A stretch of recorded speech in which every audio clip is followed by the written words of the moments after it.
আপনি হাসছেন কেন? আমার না একটু লজ্জা লাগছে। চাকরিটা হবে তো? চাকরি কনফার্ম। জি জি ভাইয়া। যান, জি।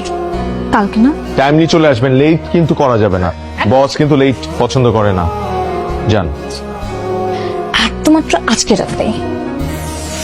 কালকেই হলো বসের সিগনেচার, তারপর হলো আমার চাকরি ডান, আর তারপরে আমার 5 সংখ্যার বেতন। আর কি স্যার, কাস্টিং ডিরেক্টরের যে জায়গাটা ভেকেন্ট ছিল আমাদের, ওই জায়গায় আমি ওকে নিয়েছি।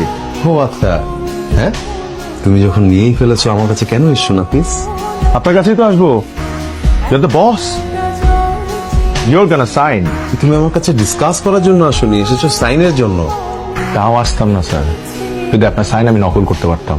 তো যে কারণে আজকে এই পরিচয় পর্ব, ওনার সাথে পরিচয় করিয়ে দিয়ে, উনি হচ্ছেন মিস ছোয়া এবং উনি আমাদের কাস্টিংটা দেখবে এখন থেকে।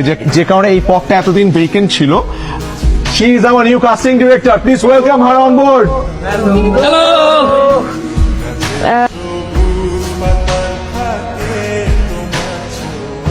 স্টুডিওতে কত মানুষের সারাকল স্বপ্নগুলো রঙিন হয়, তাই না?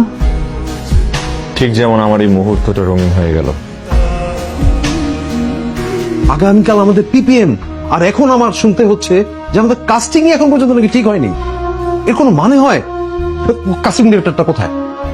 এই যে কাস্টিং ডিরেক্টর মেয়েটা, একে কিন্তু তুমি অ্যাসাইন করেছো এবং তোমার উপর ভরসা করে আমি ওর কোনো ব্যাকগ্রাউন্ড চেক করিনি, ওর এক্সপিরিয়েন্স চেক করিনি, সে কাজটা করতে অ্যাবেল কিনা তাও আমি চেক করিনি, শুধুমাত্র তোমার উপর ভরসা করেছি। আপনি তো এই কদিনে খুব ভালো করে বুঝে ফেলেছেন যে এই অফিসে বসের কথা ছাড়া কিচ্ছু হয় না।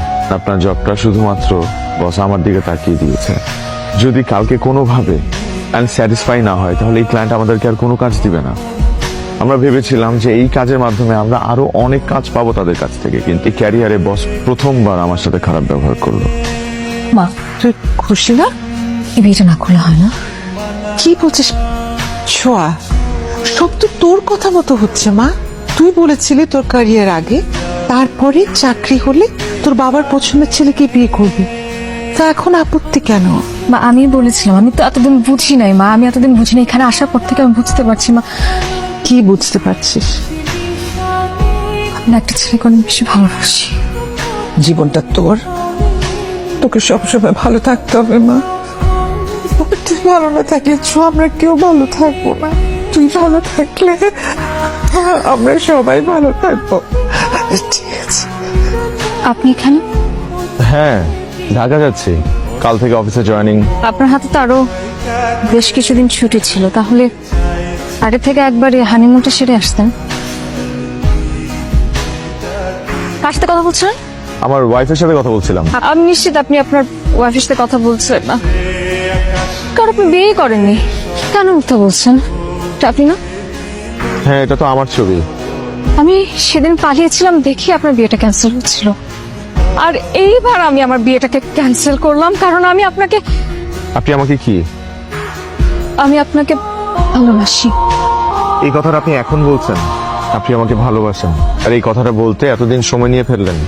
আপনি বলতে পারলেন না? আপনি কেন বলেননি? আমি বলিনি ইচ্ছে করেই আপনি আমাকে আদৌ ভালোবাসেন কিনা। তবে আমার মন বলছিল যে ভালো আপনি আমাকে বাসেন। আপনি তো বিয়ে করেননি না? মিথ্যা বলেছি। তাহলে কার সাথে কথা বলছেন? আমার ফ্রেন্ডের সাথে কথা বলছিলাম।